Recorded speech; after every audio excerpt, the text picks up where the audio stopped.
தன்னுடைய வார்த்தைக்குள்ளாக நம்ம கடந்து செல்கிறோம். சோதரிக்கிற நம்ம மத்தியில் இருக்கிற சாமுவேல் கண் அவர்கள் வந்து தன்னுடைய வார்த்தையை உங்களிடத்தில் பகிர்ந்து கொள்வார்கள். அவர் கரங்கள் கட்டி கத்தரை சோதரிப்போமா? சோதரம் சோதரம் சோதரம் சோதரம்.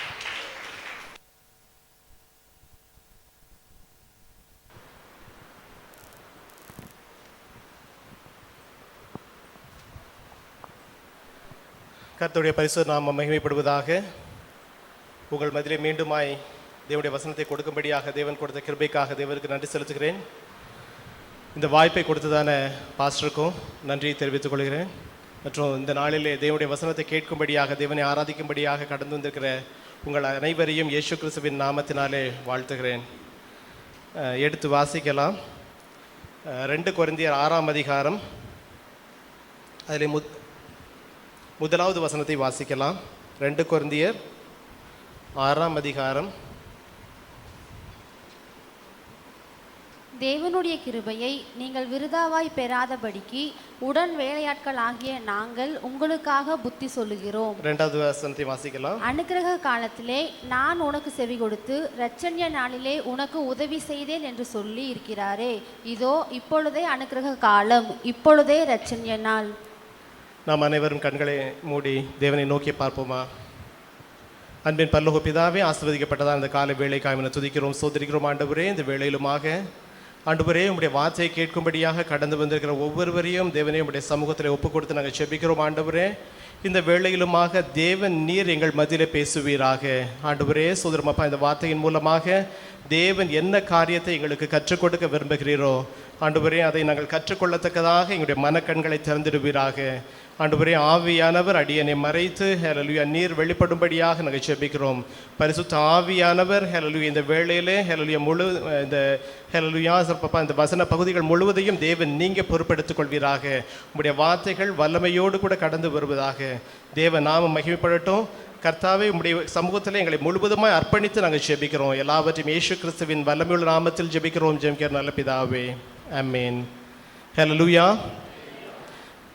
இந்த இடத்துல நாம் பார்க்கிறோம் 2 கொரிந்தியர் 6ஆம் அதிகாரம் 1வது வசனத்தில், தேவனுடைய கிருபையை நீங்கள் விருதாவாய் பெறாதபடிக்கு உடன் வேலையாட்களாகி நாங்கள் உங்களுக்கு புத்தி சொல்லுகிறோம். தேவனுடைய கிருபை எல்லாருக்கும் தேவன் கிருபை அளிக்கிறவராக இருக்கிறார். ஹல்லேலூயா. ஸோ ஒவ்வொருவருக்கும், இந்த உலகத்தில் வாழ்கிற ஒவ்வொருவருக்கும் தேவனுடைய கிருபை இருக்கிறது. நாம் நிற்பதும் நிர்மூலமாகாத இருப்பதும் தேவனுடைய சுத்த கிருபை என்று வேதம் சொல்லுகிறது. நாம் நிற்கிறோம் அப்படின்னாலே அது தேவனுடைய கிருபை தான். நாம் நிர்மூலமாகாது இருக்கிறது தேவனுடைய கிருபை தான். அந்த கிருபையை நாம் வீணாக்காதபடிக்கு, அந்த கிருபையை நாம் விருதாவாய் பெறாதபடிக்கு நாம் ஜாக்கிரதையாக இருக்கணும். ஹல்லேலூயா. நமக்கு கொடுக்கப்பட்ட கிருபையை நாம் விருதாவாய் அதை செலவழிக்கக்கூடாது. அந்த கிருபையை நாம் விருதாவாக்கி விடக்கூடாது. ஹல்லேலூயா. சுவிசேஷத்தின் 2 தூண்களாக காணப்படுகிறதான காரியம் என்னென்னா, ஒன்று தேவனுடைய கிருபை, 2வது இயேசு கிறிஸ்துவின் சிலுவை மரணமும் அவருடைய உயிர்த்தெழுதலும். ஹல்லேலூயா. ஸோ சுவிசேஷத்தின் 2 தூண்கள் என்று சொல்லப்படுகிறது. ஒன்று தேவனுடைய கிருபை, தேவனுடைய கிருபை இருக்குது. அடுத்ததாக இயேசு கிறிஸ்துவின் சிலுவை மரணமும் அந்த உயிர்த்தெழுதலும். இது 2 தூண்களாக காணப்படுகிறது, சுவிசேஷத்திற்கான 2 தூண்களாக. ஸோ ஏன்னா ஒருவன் தனது சொந்த முயற்சினால் அவன் ரட்சிக்கப்பட முடியாது. அப்படி ரட்சிக்கப்பட ஒருவனால் கூடுமானால் இயேசு கிறிஸ்து இந்த உலகத்தில் மரித்தது வீண் இல்லையா? கலாத்தியர் 2ஆம் அதிகாரம் 21வது வசனத்தை வாசிக்கலாம். கலாத்தியர் 2ஆம் அதிகாரம் 21வது வசனம். நான் தேவனுடைய கிருபையை விருதாவாக்குகிறதில்லை. நீதியானது நியாயப்பிரமாணத்தினாலே வருமானால் கிறிஸ்து மரித்தது வீணாயிருக்குமே. நான் தேவனுடைய கிருபையை விருதாவாக்குகிறதில்லை. நீதியானது நியாயப்பிரமாணத்தினாலே வருமானால் கிறிஸ்து மரித்தது வீணாயிருக்குமே. பவுல் சொல்லுகிறார், நான் தேவனுடைய கிருபையை விருதாவாக்குறதில்லை. எந்த ஒரு சூழ்நிலையும் தேவனுடைய கிருபையை நான் வீணாக்குகிறது கிடையாது. ஏன்னா நீதியானது நியாய பிரமாணத்தின் மூலமாக வருமானால் கிறிஸ்து நமக்காக மரித்தது வீணாக இருக்குமே. நியாய பிரமாணத்தின் மூலமாக நமக்கு என்ன கிடைக்காது? ரட்சிப்பு கிடைக்காது. ஹல்லேலூயா. நீதியானது நியாய பிரமாணத்தின் மூலமாக நமக்கு கிடைக்காது. ஸோ ரட்சிப்பு நமக்கு வேணும்னா கிறிஸ்து நம்மோடு கூட இருக்கணும். அந்த கிறிஸ்து நம்மோடு கூட இருக்கிறதற்கு அவருடைய கிருபை நம்மோடு கூட வந்து இருக்கிறது. ஹல்லேலூயா, ஹல்லேலூயா. கிருபைனா என்ன அப்படின்னு பார்க்குற பொழுது இங்கிலீஷில் வந்து கிரேஸ் அப்படின்னு சொல்லுவாங்க. இன்னொரு வார்த்தை சொல்லும்போது இரக்கம்னு சில இடங்களில் சொல்லுவாங்க. அது வந்து மெர்சி. ரெண்டுமே வெவ்வேறு வார்த்தைகள். கிருபை வேறு, இரக்கம் வேறு. ஹல்லேலூயா.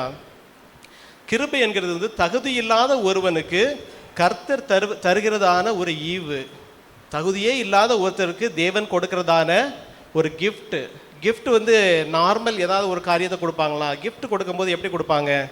மேன்மையானதை கொடுப்பாங்க இல்லையா? கர்த்தர் நமக்கு மேன்மையான தம்முடைய கிருபையை கொடுத்துருக்கிறார். ஹல்லேலூயா.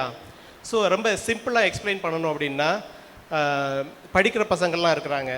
ஸோ ஒழுங்காக சரியாக படிக்கலை, எக்ஸாம் ஒழுங்காக எழுதலை அப்படின்னா மார்க் வந்து வராது. 35 மார்க் எடுத்தால் தான் என்ன பண்ண முடியும்? பாஸ் பண்ண முடியும்.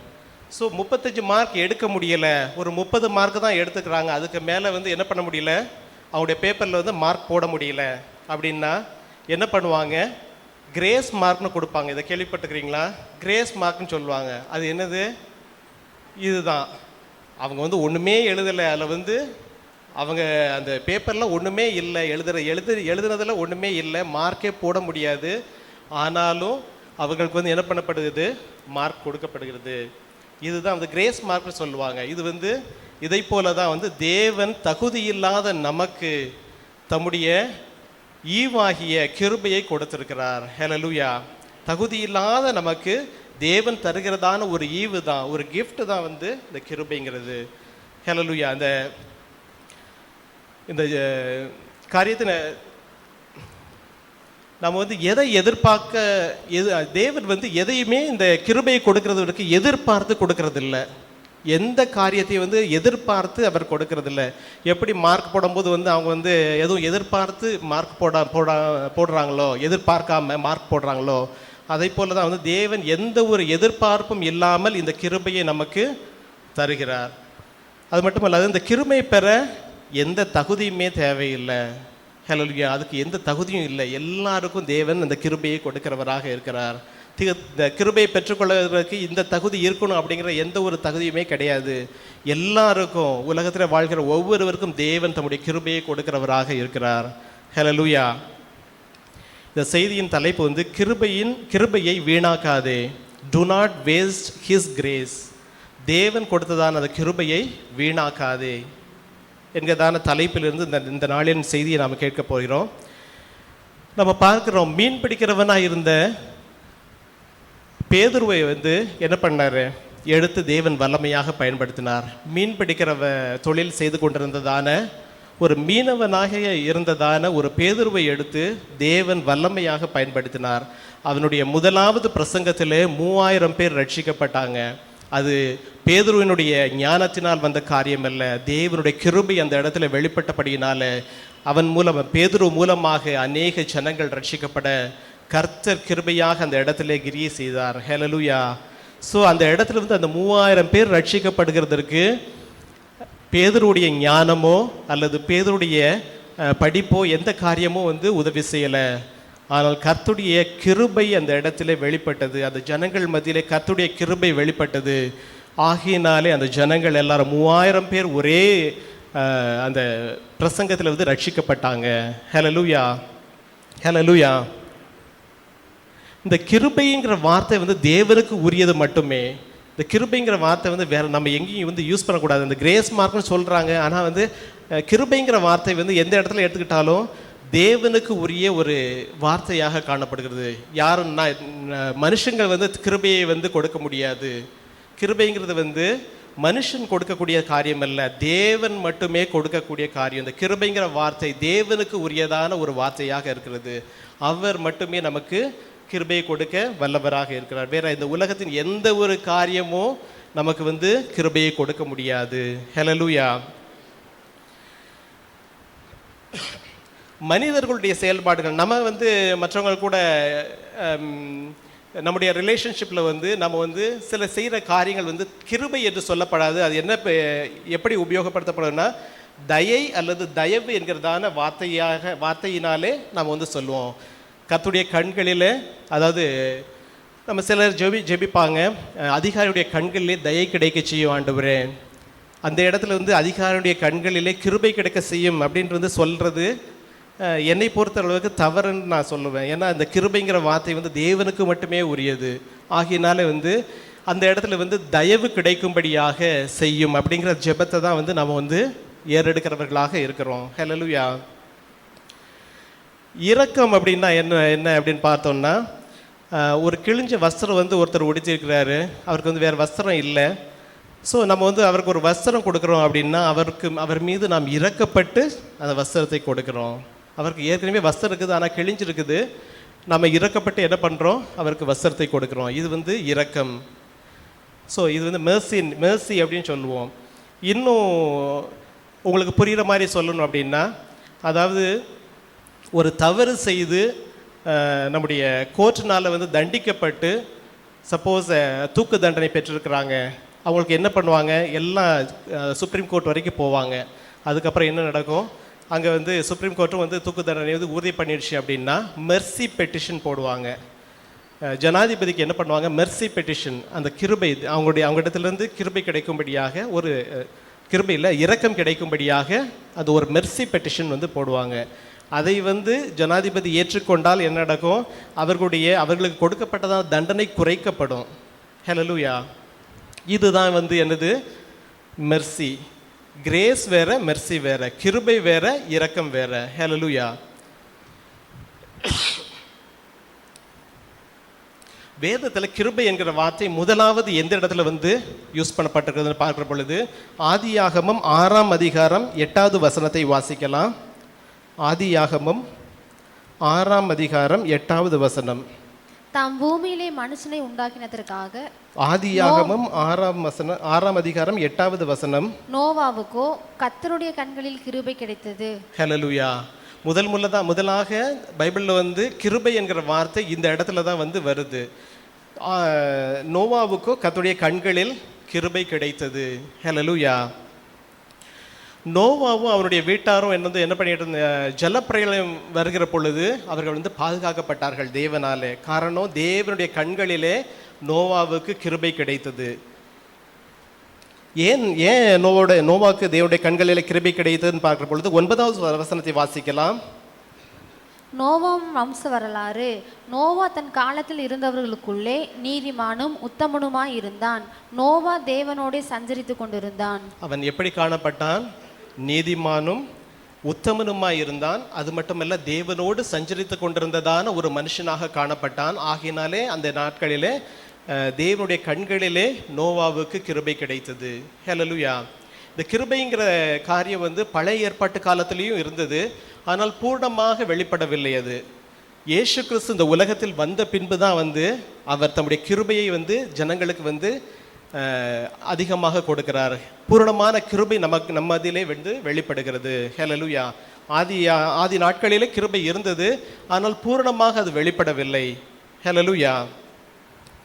இந்த இடத்துல பார்க்குற பொழுது கர்த்தர் சொன்னபடி அவன் என்ன பண்ணான், பேழையை கட்டினான். கர்த்தர் சொல்கிறார், ஒரு பேழையை உண்டு பண்ணு அப்படின்னு சொல்கிறாரு. அவன் எதுவுமே கேள்வி கேட்கல, ஒரு பேழையை உண்டு பண்ணுகிறான்.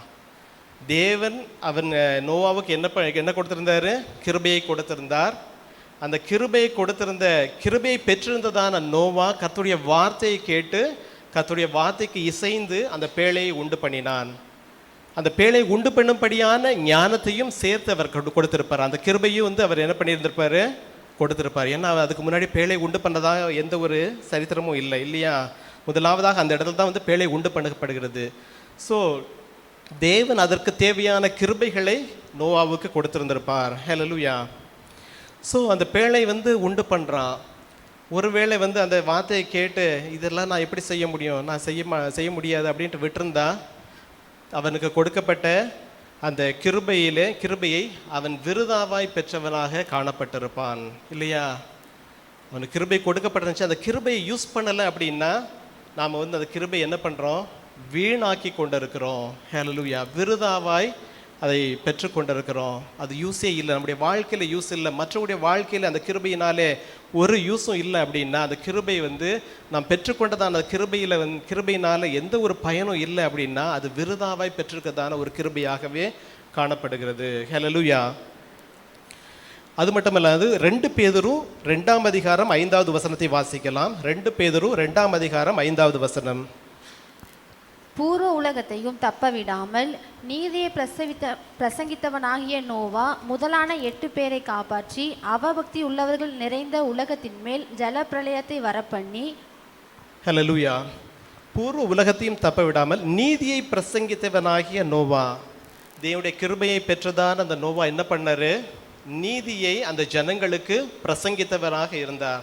அவங்க கேட்குறாங்களோ கேட்கலையோ, நீதி அவர் என்ன பண்ணாரு? அந்த ஜனங்களுக்கு பிரசங்கித்தார். ஹல்லேலூயா. அந்த ஜனங்கள் யாருமே கேட்கல. நோவாவும் அவருடைய குடும்பமும் மட்டுமே ரட்சிக்கப்பட்டது. மொத்தம் எத்தனை பேர் கொடுக்கப்பட்டிருக்கிறது? 8 பேரை தேவன் காப்பாற்றினார். நோவா, அவனுடைய மனைவி, அவருடைய பசங்க 3 பேர், அவருடைய மருமகள்கள் 3 பேர். எத்தனை பேர் ஆச்சு? 8 பேர். நோவாவின் குடும்பம் மட்டுமே காக்கப்பட்டது.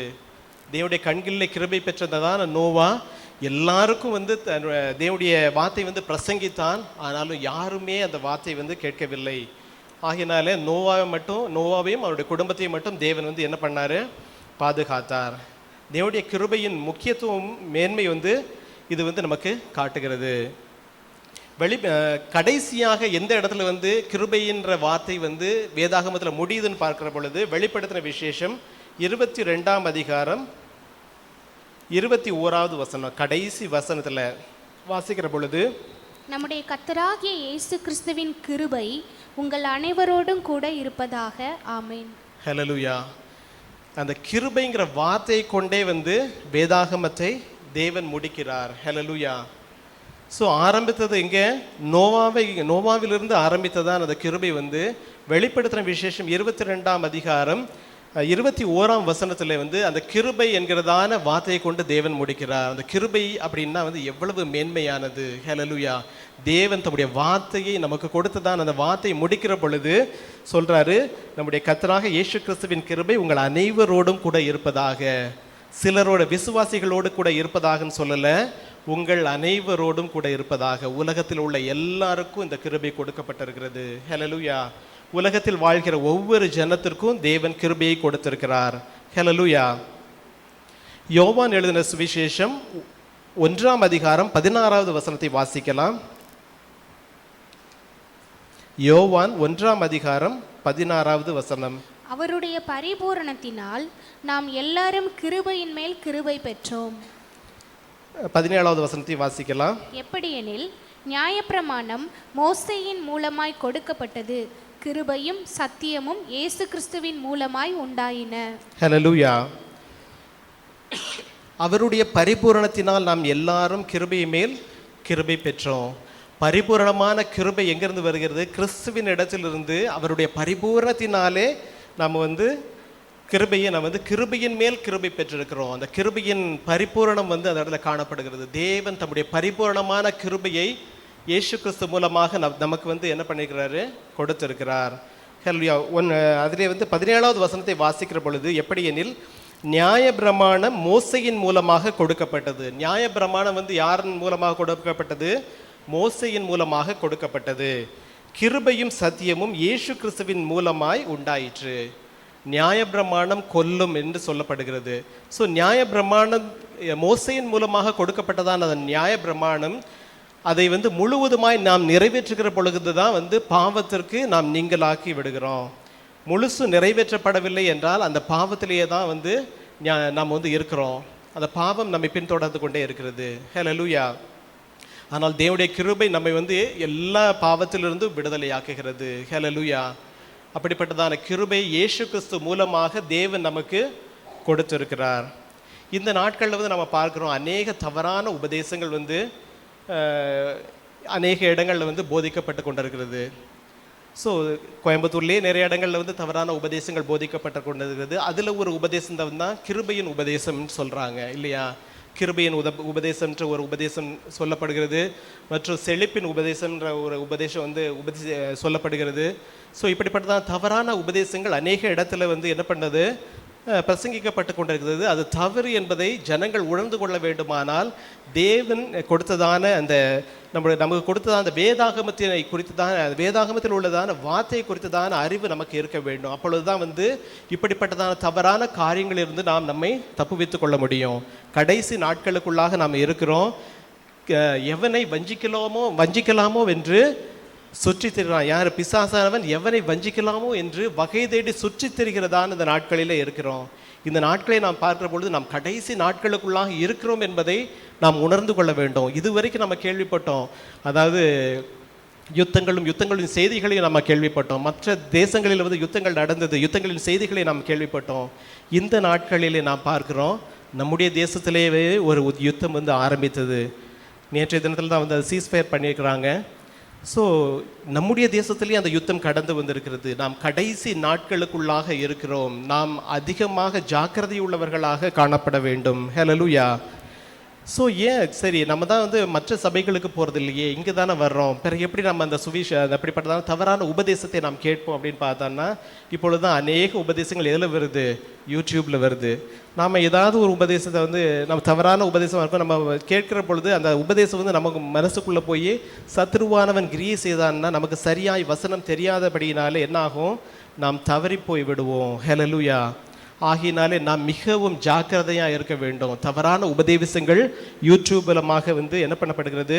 பிரசங்கிக்கப்பட்டு கொண்டிருக்கிறது. அது யூடியூப்பில் அநேக தவறான உபதேசங்கள் வருது. ஆகினாலே யூடியூப்பை பார்த்து அந்த வசனங்களை எல்லாம், அதாவது பிரசங்கத்தை கேட்கிறவர்கள் நீங்கள் கவனமாக இருக்க வேண்டும். ஹல்லேலூயா.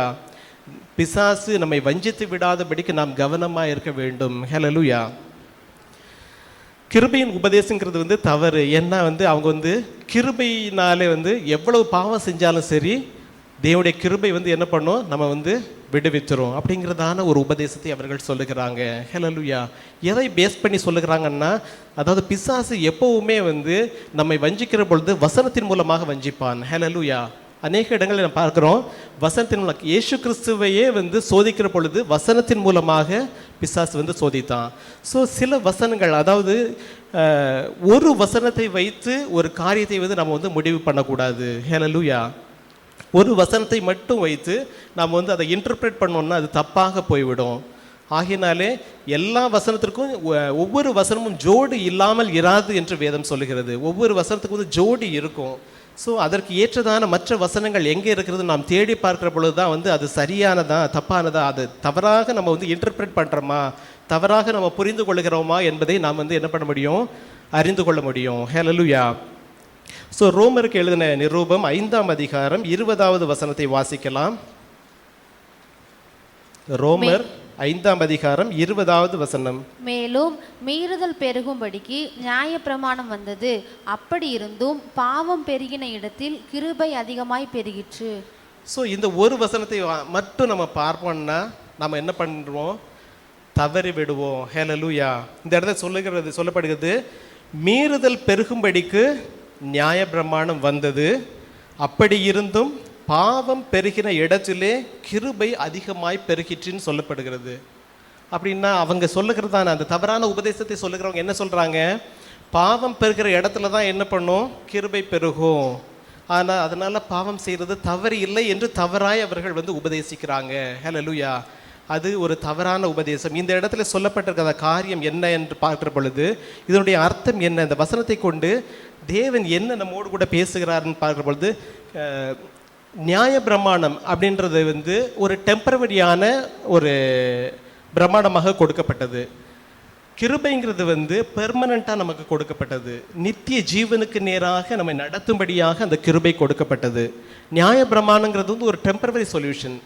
ஸோ கிருபைங்கிறது பெர்மனண்ட்டாக நித்திய ஜீவனுக்கு நேராக நம்மை நடத்தும்படியாக அந்த கிருபை கொடுக்கப்பட்டது.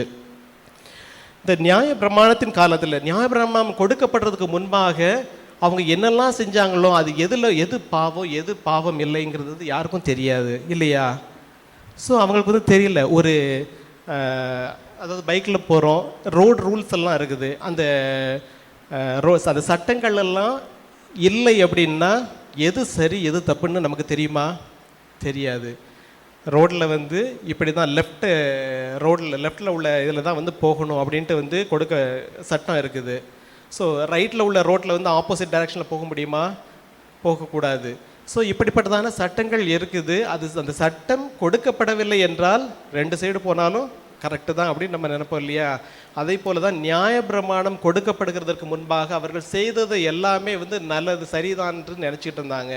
நியாயப்பிரமாணம் என்றைக்கு கொடுக்கப்பட்டதோ அன்றைக்கு தான் அவங்களுக்கு தெரியும் எது எதெல்லாம் பாவம் அப்படிங்கிறது வந்து அந்த நியாயப்பிரமாணத்தின் மூலமாக தேவன் அவர்களுக்கு கொடுத்தார். ஹல்லேலூயா. அப்படின்னா அந்த நாட்களில் கிருபை இல்லையா? கிருபை இருந்தது.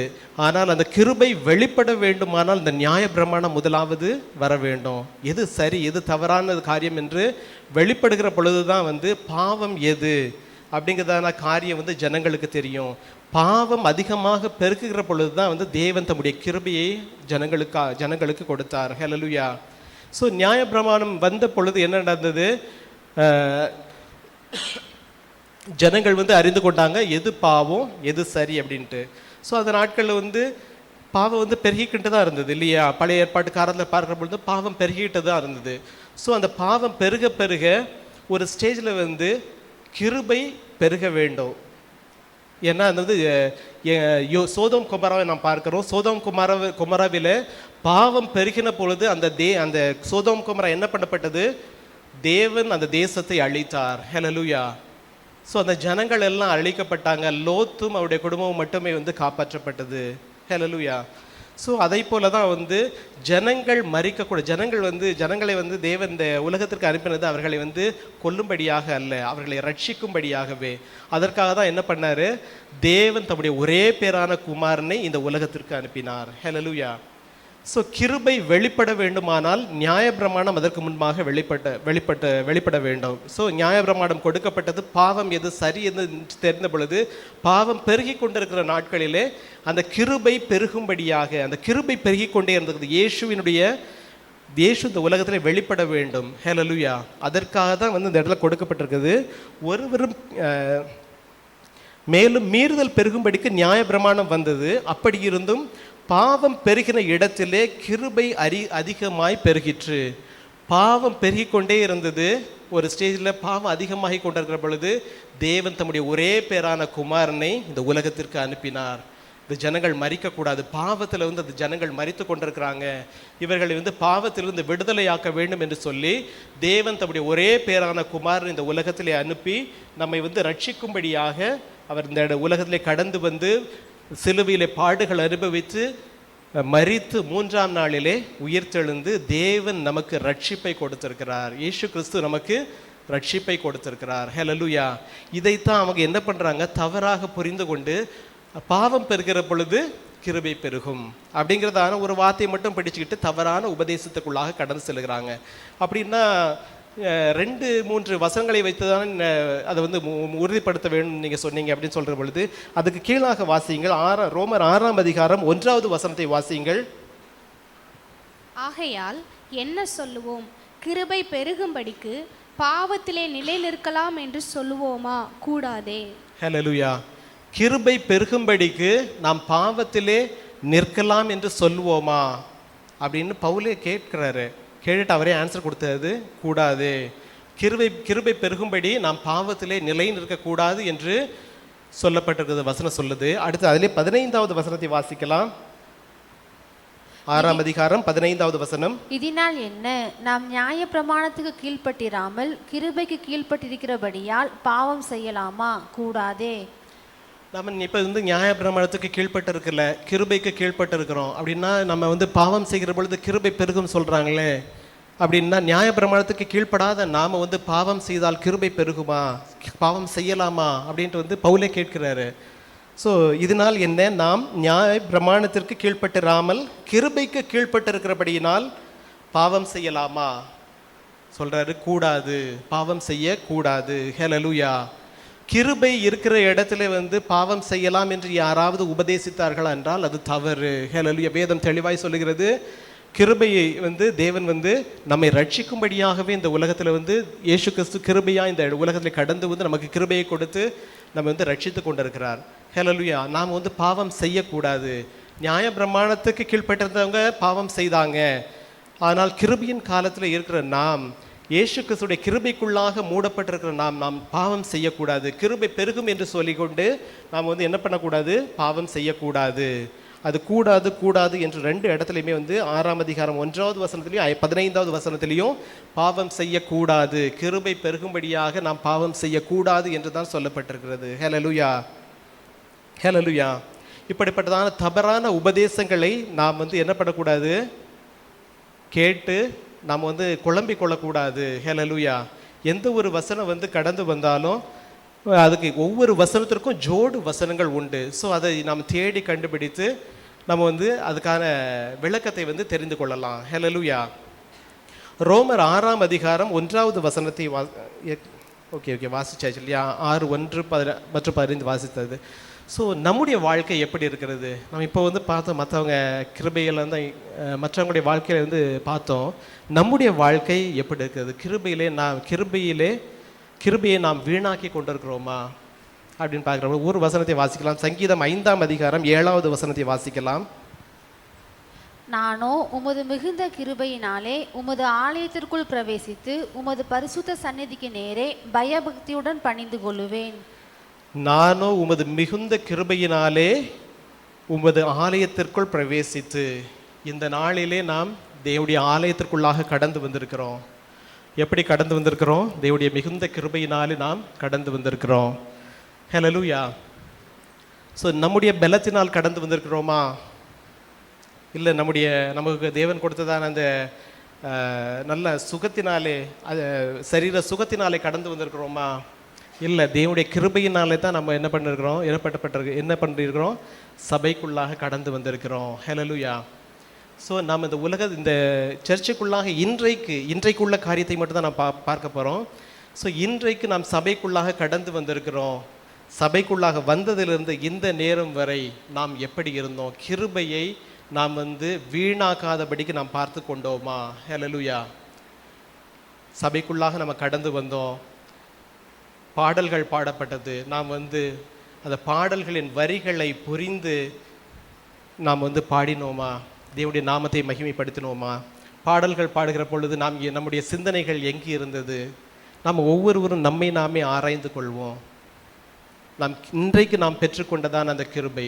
தேவன் நமக்கு கிருபையை கொடுத்திருக்கா சபைக்குள்ளாக வரும்படியாக. எதற்காக? தேவனை ஆராதிக்கும்படியாக.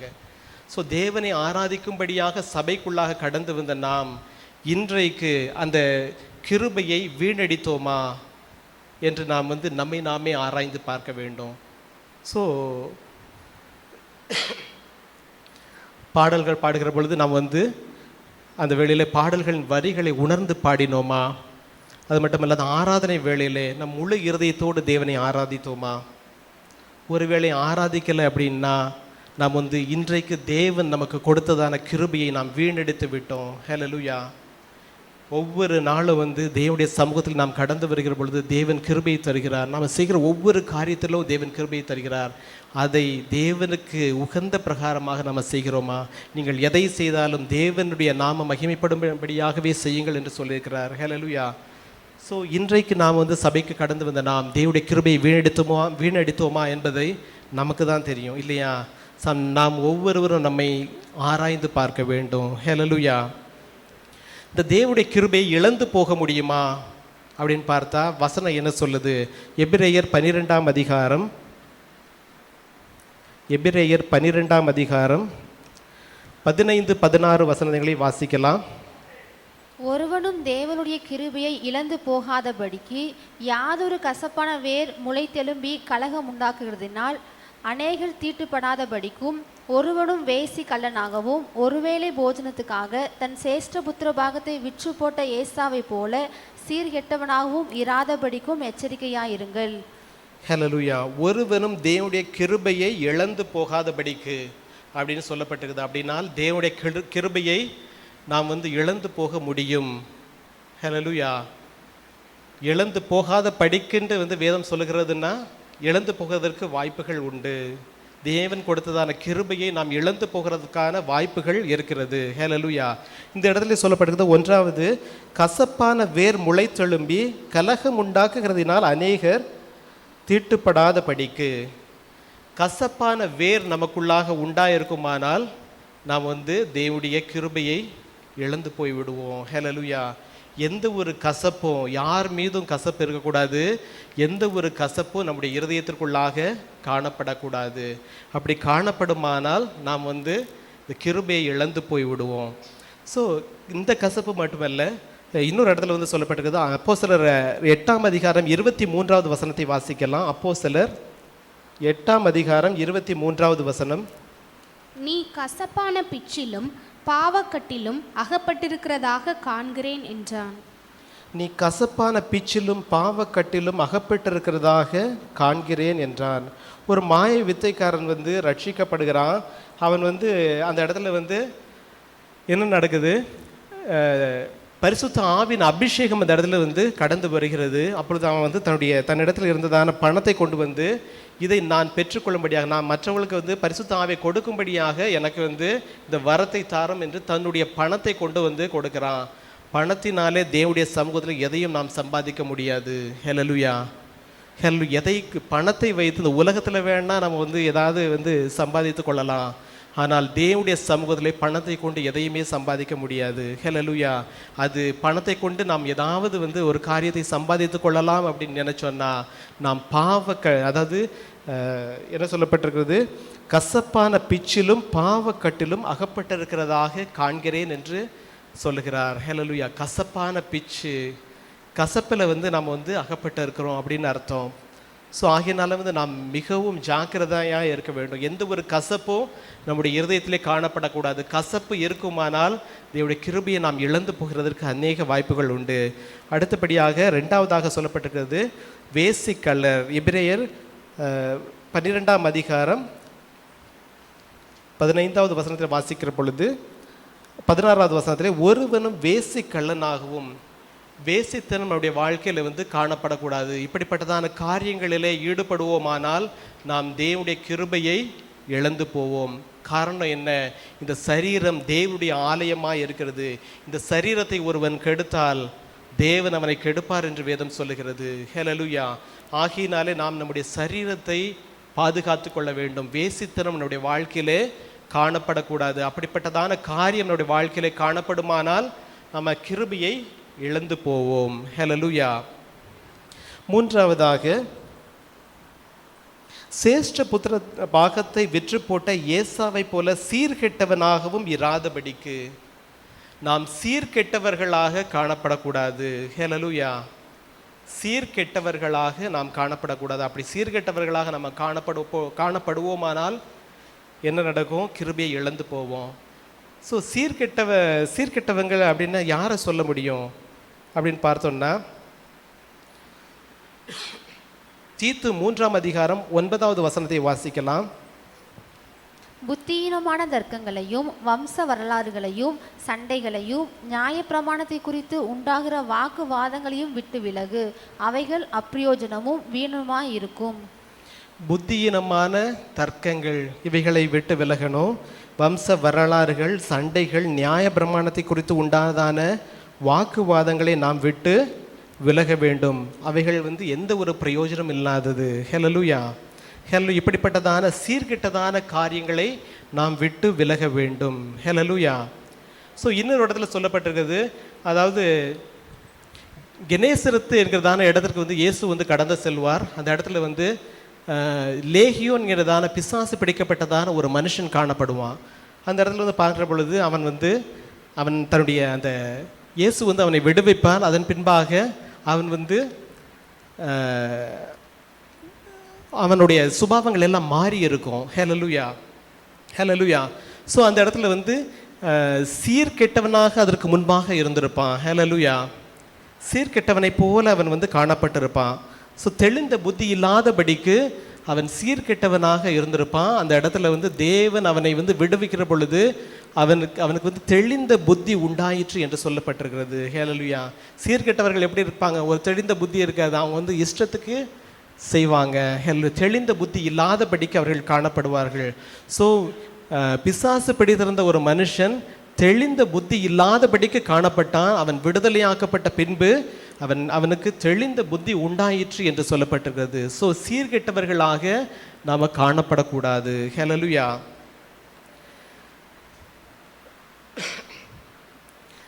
அனனியா சப்பீராளுடைய வாழ்க்கையை நாம் பார்க்குறோம். ரெண்டு பேரும் வந்து தன்னுடைய காணியாட்சிகளை விற்று தேவனுடைய சமூகத்தில் வந்து முதலாவது அந்நியா கொண்டு வந்து அந்த காணியாட்சியை விற்று தான் அந்த பணத்தை வந்து கொண்டு வந்து கொடுக்குறாரு. அந்த இடத்துல என்ன நடக்குது? அவர் வந்து பொய் சொல்கிறாரு. அவருக்கு கிருபை கொடுக்கப்பட்டிருந்தது, அவர் ரட்சிக்கப்பட்டிருந்தார். ஹல்லேலூயா. ரட்சிக்கப்பட்ட ஒரு மனுஷன் அனனியா சப்பீராள் ரெண்டு பேரும் ரட்சிக்கப்பட்ட மனுஷர்கள், தேவனை அறிந்த மனுஷர்கள், தன்னுடைய ஆஸ்திகளை தேவனுக்காக கொடுக்க வேண்டும் என்று அவர்கள் எல்லாவற்றையும் விற்றாங்க. ஆனால் அவர்களுக்குள்ளாக என்ன நடந்தது?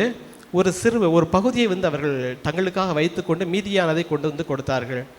அப்போது கேட்குறாங்க, நீங்கள் இவ்வளவுக்கு தான் விற்றீங்களா அப்படின்ட்டு. ஆமாம், இவ்வளவுக்கு தான் விற்றோம். அவங்க வந்து என்ன பண்ணுறாங்க? பரிசுத்த ஆவிக்கு விரோதமாக பொய் சொல்லுகிறார்கள். ஹல்லேலூயா. அந்த இடத்துல என்ன நடந்தது? தேவனுடைய கிருபை அவர்கள் இழந்து போனார்கள், மரித்து போனார்கள் ரெண்டு பேரும். ஹல்லேலூயா. தேவனுடைய கிருபையை இழந்து போனபடியினாலே அவர்கள் அந்த இடத்துல வந்து தன்னுடைய வாழ்க்கையே தொலைந்து போயிற்று. ஹல்லேலூயா. ரட்சிக்கப்பட்டவர்களும் தேவனுடைய கிருபையை இழந்து போக முடியும். அன்னியா சப்பீராளுடைய வாழ்க்கை நமக்கு வந்து ஒரு உதாரணமாக காணப்படுகிறது. ஹல்லேலூயா. யூதாசனுடைய வாழ்க்கை நமக்கு உதாரணமாக காணப்படுகிறது. இயேசுவோடு கூட 3.5 வருஷம் வந்து இருந்ததான யூதாஸ் காரியோத்து, தேவனோடு கூட சஞ்சரித்ததான யூதாஸ் காரியோத்து, அவன் தேவனுடைய கிருபை இழந்து போனான். அவன் வந்து இயேசுவை காட்டி கொடுத்து அந்த பணத்திற்காக இயேசுவை காட்டி கொடுத்தான். அந்த இடத்துல இருந்து தேவனுடைய கிருபை இழந்து போனான். ஹல்லேலூயா. ஆகையினாலே ரட்சிக்கப்பட்டவர்கள் கிருபை இழந்து போக முடியுமா? இழந்து போக முடியும். ஆகையினாலே நாம் கிருபையை இழந்து போகாதபடிக்கு நாம் வந்து மிகவும் ஜாக்கிரதை உள்ளவர்களாக காணப்பட வேண்டும். ஹல்லேலூயா. இந்த தேவனுடைய கிருபையை நம்முடைய வாழ்க்கையில் என்ன செய்கிறது என்று பார்க்கிற பொழுது, நேரம் சுருக்கமாக இருக்கிறபடினால அந்த காரியத்தை மட்டும் நான் உங்களிடத்தில் சொல்லுகிறேன், நீங்கள் வேண்டுமானால் குறித்து வைத்துக் கொள்ளுங்கள். அது நமக்கு ரட்சிப்பை தருகிறது. தீத்து 2ஆம் அதிகாரம் 11 to 13 வரை வாசிக்கலாம். ஏனெனில் எல்லா மனுஷருக்கும் ரட்சிப்பை அளிக்கத்தக்க தேவ கிருபையானது பிரசன்னமாகி, நாம் அவபக்தியையும் லௌகீக இச்சைகளையும் வெறுத்து தெளிந்த புத்தியும் நீதியும் தேவ பக்தியும் உள்ளவர்களாய் இவ்வுலகத்திலே ஜீவனம் பண்ணி நாம் நம்பி இருக்கிற ஆனந்த பாக்கியத்துக்கும் மகாதேவனும் நமது இரட்சகருமாகிய இயேசு கிறிஸ்துவனுடைய மகிமையின் பிரசன்னமாக்குதலுக்கும் எதிர்பார்த்து கொண்டிருக்கும்படி நமக்கு போதிக்கிறது. ஹல்லேலூயா. இந்த இடத்துல வந்து 9 காரியங்கள் சொல்லப்பட்டிருக்கிறது. அந்த 9 காரியங்களை மட்டும் நான் சொல்லி உங்களுக்கு இந்த பகுதியை முடிக்கலாம் என்று ஆசைப்படுகிறேன். ஒன்று வந்து 11வது வசனத்தில் சொல்லப்பட்டிருக்கிறது, எல்லா மனுஷருக்கும் ரட்சிப்பை அளிக்கத்தக்கதாக தேவ கிருபையானது பிரசன்னமாகி. அந்த தேவ கிருபை நமக்கு என்ன பண்ணுது? ரட்சிப்பை கொடுக்கிறது. எபேசியர் 2ஆம் அதிகாரம் 8ஆம் வசனத்தில் வாசிக்கிற பொழுது, கிருபையினாலே விசுவாசத்தை கொண்டு ரட்சிக்கப்பட்டீர்கள், இது உங்களால் உண்டானதல்ல, இது தேவனுடைய ஈவு என்று சொல்லப்பட்டிருக்கிறது. ஹல்லேலூயா. கிருபையினாலே விசுவாசத்தை கொண்டு ரட்சிக்கப்பட்டோம். ஹல்லேலூயா. கிருபை ஒவ்வொருவருக்கும் கொடுக்கப்பட்டிருக்கிறது. நாம் விசுவாசிக்கிற பொழுது, இயேசு கிறிஸ்துவை நாம் விசுவாசிக்கிற பொழுது அந்த கிருபை நமக்குள்ளாக கிரியை செய்து நாம் ரட்சிக்கப்படுகிறோம். ஒரு மனுஷனுடைய வாழ்க்கையில் ரட்சிப்பு இப்படி தான் வருது.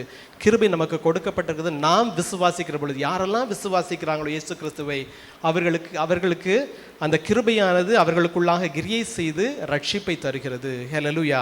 ஸோ கிருபை நமக்கு என்ன தருகிறது? முதலாவது ரட்சிப்பை தருகிறது. ரெண்டாவது என்ன?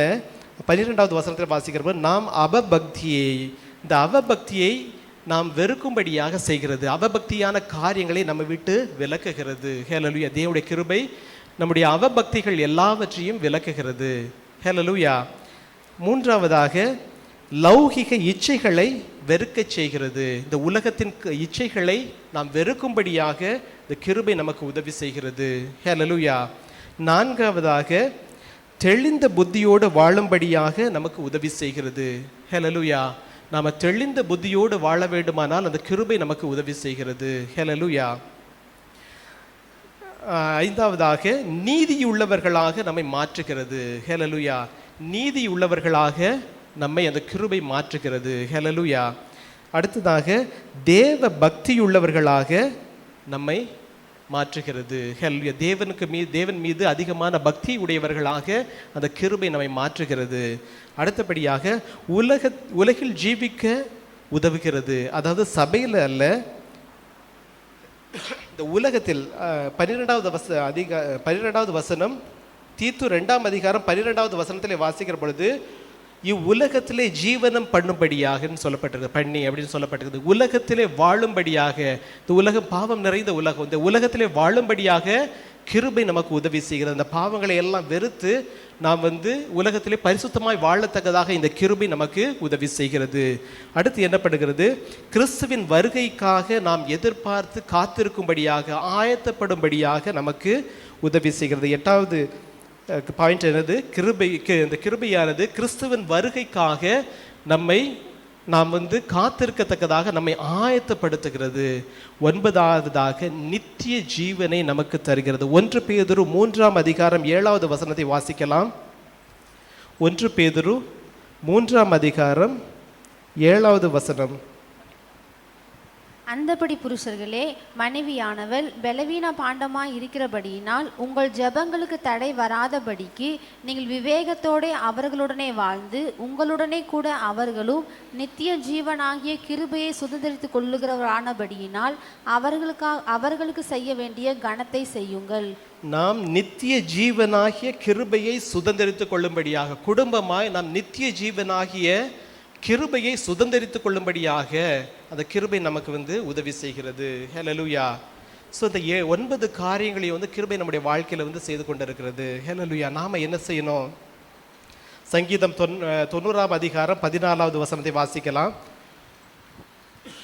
நாங்கள் எங்கள் வாழ்நாளெல்லாம் கலிகூர்ந்து மகிழும்படி காலையிலே எங்களை உமது கிருபையால் திருப்தியாக்கும்.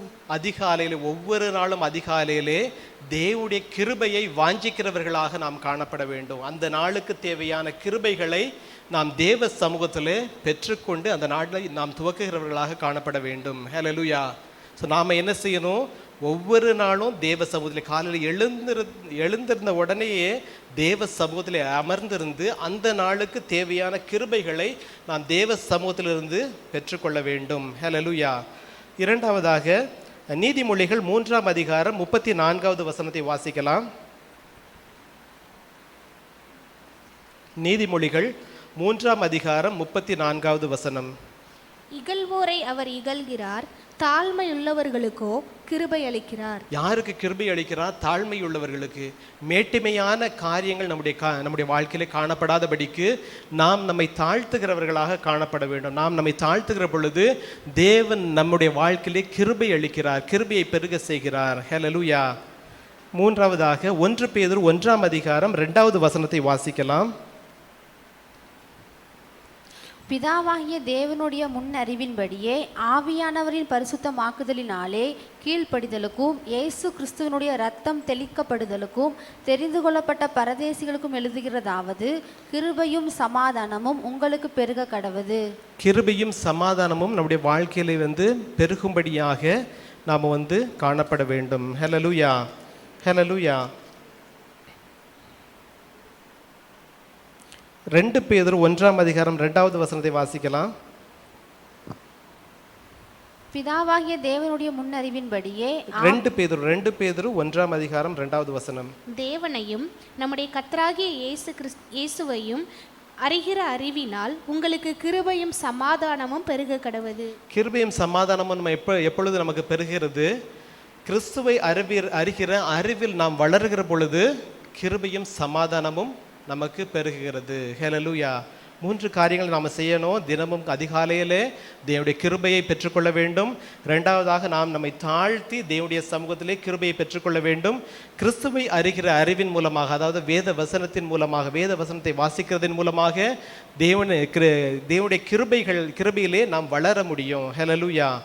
ஆகையினாலே நம்ம கிருபை நமக்கு கொடுக்கப்பட்ட கிருபையை நாம் எந்த ஒரு சூழ்நிலையிலும் வீணாக்காதபடிக்கு தேவன் ஒவ்வொரு நாளும் கிருபையை கொடுத்திருக்கிறார், ஒவ்வொரு காரியத்திலும் கிருபையை கொடுத்திருக்கிறார். அந்த கிருபையை நாம் வீணாக்காதபடிக்கு அந்த கிருபையை சரியாக நம்முடைய வாழ்க்கையில உபயோகப்படுத்துகிற பொழுது அந்த கிருபையானது நம்மை நித்திய ஜீவனுக்கு நேராக வழி நடத்தி நாம் தேவனுடைய ராஜ்யத்தை சுதந்திரித்துக் கொள்ளும்படியாக அந்த கிருபை உதவி செய்கிறது.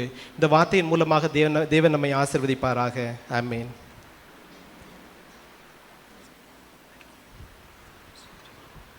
கர்த்தருடைய நாமம் மகிமைப்படுவதாக. இம்மட்டுமாய் சோதரிக்கிறோம். சகோதரன் மூலியமாய் கர்த்தர் வார்த்தையை கொடுத்து கிருபையினுடைய வார்த்தையை கொடுத்து ஆஸ்வதிக்க போவதற்காக கர்த்தரை சோதரிப்போம். சோதராம் சோதராம் சோதராம் சோதராம் சோதரிக்கிறோம். கர்த்தருடைய கொடுத்த வார்த்தையை கொடுத்த மகனுக்காகவும் சோதரிக்கிறோம். கேட்ட வசனத்தை கேட்ட ஜனங்களுக்காகவும் கர்த்தரை ஜெபிப்போம். பரிசுத்தமுள்ள அன்பின் பரலோக பிதாவே, ஆண்டவரே இயேசுவே நாமத்தினால் நான் ஜெபிக்கிறேன்ப்பா. ஆண்டவரே மட்டுமாய் சோதரிக்கிறோம். உடைய மகனை கொண்டு ஆண்டவரே எங்களுக்கு நல்ல ஏற்ற வார்த்தையை கொடுத்தபடினால் நமக்கு நன்றி செலுத்துகிறோம். ஆண்டவரே கேட்ட ஜனங்களை கர்த்தர் ஆசீர்வதிப்பீராக. சோதரிக்கிறோம். ஆண்டவரே என் கிருபை உனக்கு போதும் என்ற வார்த்தையின்படி ஆண்டவரே சோதரி ஒவ்வொருவருக்கும் உடைய கிருபை இருப்பதாக. இம்மட்டுமாய் ஆண்டவரை தொடங்கும் முதல் முடிவு வரை ஆண்டவர் தேவ பிரசன்னத்தோடு ஆண்டவரை மட்டுமே வழிநடத்தினதற்காக நமக்கு நன்றி செலுத்துகிறோம். ஒவ்வொரு செக்ஷனிலும் கர்த்தருடைய மகிமை வெளிப்பட்ட கிருபைக்காக நமக்கு நன்றி செலுத்துகிறோம்.